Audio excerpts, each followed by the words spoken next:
आज का दिन क्रिकेट प्रेमियों के लिए बेहद खास रहा जब बांग्लादेश और न्यूजीलैंड के बीच 3 मैचों की वनडे सीरीज का पहला मुकाबला खेला गया। बांग्लादेश की सरजमी पर हमेशा से मेजबान टीम को बढ़त मिलती रही है। यहां की पिचें, यहां का मौसम और यहां के हालात, हर चीज बांग्लादेशी खिलाड़ियों के मिजाज के मुताबिक ढली हुई लगती है। लेकिन दूसरी तरफ एक युवा, ऊर्जावान और खुद को साबित करने को बेताब न्यूजीलैंड की टीम मैदान में उतरी, जिनके कई सीनियर खिलाड़ी इस वक्त अलग अलग लीग्स, आईपीएल और पीएसएल में व्यस्त हैं। ऐसे में यह मुकाबला सिर्फ दो टीमों के बीच नहीं बल्कि अनुभव और जुनून के बीच की टक्कर भी था। मैच की शुरुआत टॉस से हुई, जहां न्यूजीलैंड के कप्तान टॉम लेथम ने टॉस जीतकर पहले बल्लेबाजी करने का फैसला किया। यह फैसला थोड़ा चौंकाने वाला जरूर था, क्योंकि बांग्लादेश की पिचों पर अक्सर दूसरी पारी में बल्लेबाजी करना आसान माना जाता है। लेकिन शायद लेथम अपनी टीम को पहले बड़ा स्कोर खड़ा करते हुए दबाव बनाने की रणनीति के साथ उतरे थे। न्यूजीलैंड की तरफ से ओपनिंग करने आए हेनरी निकोल्स और निक केली, दोनों बल्लेबाजों ने शुरुआत संभल कर की, पिच को समझने की कोशिश की और शुरुआती ओवरों में ज्यादा जोखिम नहीं लिया। हालांकि बांग्लादेश के गेंदबाजों ने शुरुआत से ही अच्छी लाइन और लेंथ के साथ गेंदबाजी की, जिससे रन बनाना आसान नहीं था। धीरे धीरे न्यूजीलैंड ने रन जोड़ने शुरू किए, लेकिन तभी 21 रन के स्कोर पर पहला झटका लगाने केली 23 गेंदों पर सिर्फ 7 रन बनाकर आउट हो गए। यह विकेट बांग्लादेश के लिए एक बड़ी सफलता थी, क्योंकि इससे न्यूजीलैंड पर शुरुआती दबाव बन गया। इसके बाद क्रीज पर आए विल यंग, जिन्होंने हेनरी निकोल्स के साथ मिलकर पारी को संभालने की कोशिश की। दोनों बल्लेबाजों ने समझदारी से खेलते हुए साझेदारी बनाई और टीम को स्थिरता दी। खासकर निकोल्स ने अपनी क्लास दिखाई, उनके शॉट्स में टाइमिंग भी थी और आत्मविश्वास भी। विल यंग ने भी उनका अच्छा साथ निभाया और धीरे धीरे स्कोर को आगे बढ़ाया। दोनों के बीच एक महत्वपूर्ण साझेदारी देखने को मिली, जिसने न्यूजीलैंड को शुरुआती झटके से उबार दिया। लेकिन जब टीम का स्कोर 94 रन पर पहुंचा, तब दूसरा बड़ा झटका लगा। विल यंग 42 गेंदों पर 30 रन बनाकर आउट हो गए। यह विकेट एक बार फिर बांग्लादेश के लिए राहत लेकर आया, क्योंकि साझेदारी खतरनाक होती जा रही थी। अब मैदान पर आए कप्तान टॉम लेथम, जिनसे काफी उम्मीदें थी। लेकिन बांग्लादेश की मुश्किल कंडीशंस और शानदार गेंदबाजी के सामने वो ज्यादा देर टिक नहीं सके और सिर्फ 15 गेंदों पर 14 रन बनाकर पवेलियन लौट गए। यह विकेट न्यूजीलैंड के लिए बड़ा झटका साबित हुआ, क्योंकि कप्तान का जल्दी आउट होना हमेशा टीम के मनोबल को प्रभावित करता है। इस दौरान पिच का मिजाज साफ दिख रहा था, स्पिनर्स को भी मदद मिल रही थी और फास्ट बॉलर्स को भी। गेंद कभी रुक कर आ रही थी तो कभी तेजी से उठ रही थी। ऐसे में बल्लेबाजों के लिए रन बनाना आसान नहीं था, हर रन मेहनत से कमाना पड़ रहा था। मिडिल ऑर्डर में मोहम्मद अब्बास ने भी डेब्यू मैच खेलते हुए संयमित बल्लेबाजी की। उन्होंने 30 गेंदों पर 14 रन बनाए। भले ही उनकी पारी ज्यादा बड़ी नहीं रही, लेकिन उन्होंने एक छोर संभालकर टीम को और झटकों से बचाने की कोशिश की। इसके बाद मैदान पर आए डीन फॉक्सक्रॉफ्ट, जिन्होंने मैच का रुख थोड़ा बदलने की कोशिश की। उन्होंने बेहद शानदार बल्लेबाजी करते हुए 58 गेंदों पर 59 रन बनाए। उनकी पारी में क्लास, धैर्य और आक्रामकता का बेहतरीन संतुलन देखने को मिला। उन्होंने हेनरी निकोल्स के साथ मिलकर एक अहम साझेदारी की, जिससे न्यूजीलैंड की पारी को नई जान मिली। दूसरी तरफ हेनरी निकोल्स ने भी शानदार बल्लेबाजी जारी रखी और 83 गेंदों पर 68 रन बनाए। उनकी पारी न्यूजीलैंड के लिए रीढ़ की हड्डी साबित हुई। उन्होंने मुश्किल परिस्थितियों में टिककर खेला और टीम को एक सम्मानजनक स्कोर की ओर बढ़ाया। हालांकि अंत के ओवरों में न्यूजीलैंड की टीम तेजी से रन नहीं बना सकी। जोश क्लार्कसन 16 गेंदों पर 8 रन बनाकर आउट हो गए, जबकि अन्य बल्लेबाज भी बड़ी पारियां खेलने में नाकाम रहे। नाथन स्मिथ ने जरूर अंत में 22 गेंदों पर 21 रन बनाकर नाबाद रहते हुए टीम को थोड़ा सहारा दिया। वहीं ओरुके ने 2 गेंदों पर 1 रन बनाकर नाबाद रहते हुए पारी का अंत किया। इस तरह न्यूजीलैंड की टीम ने 50 ओवर में 8 विकेट के नुकसान पर 247 रन बनाए। यह स्कोर ना तो बहुत बड़ा था और ना ही बहुत छोटा, लेकिन पिच को देखते हुए यह एक डिसेंट टोटल जरूर कहा जा सकता है। अब बारी थी बांग्लादेश की, जिन्हें जीत के लिए 249 रन का लक्ष्य मिला। अपने घर में खेलने का फायदा उन्हें जरूर था, क्योंकि वो इन कंडीशंस को अच्छी तरह समझते हैं।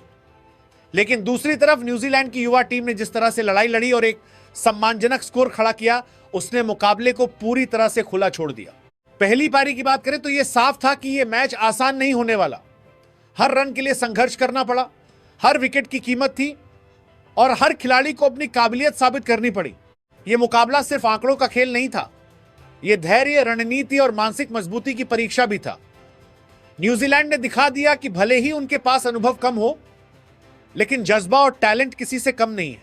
अब सबकी निगाहें दूसरी पारी पर टिक गई थी। क्या बांग्लादेश अपने घरेलू मैदान का फायदा उठाकर इस लक्ष्य को हासिल करेगा या न्यूजीलैंड की युवा टीम एक बड़ा उलटफेर करेगी? 248 रनों के लक्ष्य का पीछा करने उतरी बांग्लादेश की टीम के लिए यह मुकाबला सिर्फ एक रन चेज नहीं था, बल्कि अपने घरेलू मैदान पर दबदबा साबित करने की भी चुनौती थी। सैफ हसन और तंजीद हसन की ओपनिंग जोड़ी से आज काफी उम्मीदें थी कि वे टीम को एक ठोस और आत्मविश्वास भरी शुरुआत देंगे, और शुरुआती ओवरों में दोनों बल्लेबाजों ने यही संकेत भी दिए। उन्होंने संभलकर खेलते हुए रन बनाने की कोशिश की, गेंद को ध्यान से पढ़ा और किसी भी तरह की जल्दबाजी से बचते हुए टीम को स्थिर शुरुआत देने का प्रयास किया। लेकिन क्रिकेट की यही खूबसूरती है कि यहां एक पल में सब कुछ बदल सकता है, और बांग्लादेश के साथ भी कुछ ऐसा ही हुआ। टीम का स्कोर जैसे ही 21 रन तक पहुंचा, पहला झटका लगा। तंजीद हसन सिर्फ 6 गेंदों पर 2 रन बनाकर आउट हो गए। यह विकेट जितना छोटा दिख रहा था, उतना ही असरदार साबित हुआ, क्योंकि इससे दबाव अचानक बढ़ गया। लेकिन इससे भी बड़ा झटका उसी स्कोर पर देखने को मिला जब नजमुल हसन बिना खाता खोले पहली ही गेंद पर पवेलियन लौट गए। 2 विकेट एक ही स्कोर पर गिरने से बांग्लादेश की पारी पूरी तरह हिल गई, और ऐसा लगने लगा कि 248 रनों का लक्ष्य अब पहाड़ जैसा बन चुका है। इस मुश्किल घड़ी में क्रीज पर मौजूद सैफ हसन के साथ लिटन दास ने मोर्चा संभाला।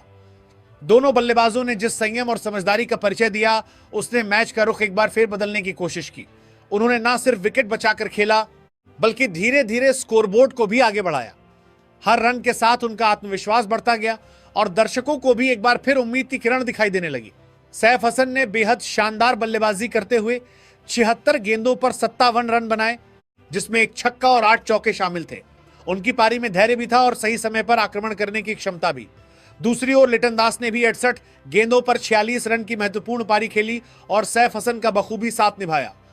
दोनों के बीच हुई साझेदारी ने बांग्लादेश को शुरुआती झटकों से उबारकर एक मजबूत स्थिति में पहुंचा दिया था। लेकिन जैसे ही यह साझेदारी टूटी, मैच का रुख एक बार फिर पलट गया। पहले सैफ हसन आउट हुए और उसके कुछ ही समय बाद लिटन दास भी पवेलियन लौट गए। इन दोनों विकेटों के गिरने के बाद एक बार फिर बांग्लादेश की उम्मीदों को झटका लगा और दबाव दोबारा बढ़ गया। अब मैदान पर अफीफ हुसैन और मेहदी हसन की जोड़ी थी, जिन पर जिम्मेदारी थी कि वे टीम को लक्ष्य के करीब ले जाएं। दोनों ने कोशिश जरूर की और एक छोटी लेकिन महत्वपूर्ण साझेदारी भी बनाई, लेकिन न्यूजीलैंड के गेंदबाजों ने उन्हें खुलकर खेलने का मौका नहीं दिया। अफीफ हुसैन ने 49 गेंदों पर 27 रन बनाए। उन्होंने टिककर खेलने की कोशिश की, लेकिन रन रेट बढ़ता गया और दबाव भी। वहीं मेहदी हसन सिर्फ 14 गेंदों पर 6 रन बनाकर आउट हो गए। यह विकेट बांग्लादेश के लिए बड़ा झटका साबित हुआ, क्योंकि इसके बाद निचला क्रम पूरी तरह दबाव में आ गया। इसके बाद विकेटों का सिलसिला थमने का नाम नहीं ले रहा था।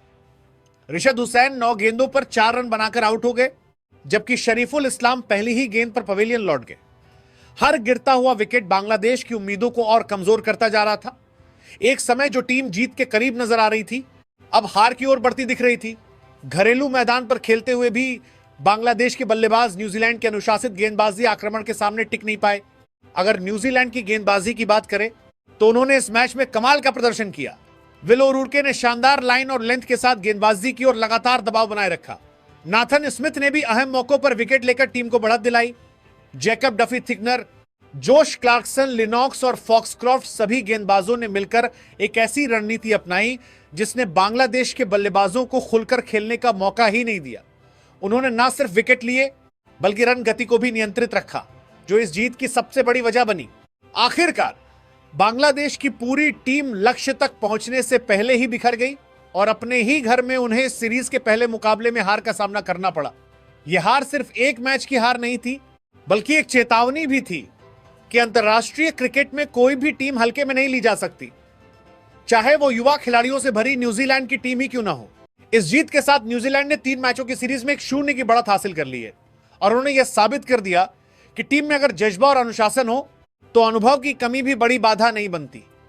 दूसरी तरफ बांग्लादेश को अब अपनी गलतियों से सीख लेते हुए वापसी की कोशिश करनी होगी, क्योंकि सीरीज अभी बाकी है और मौका भी।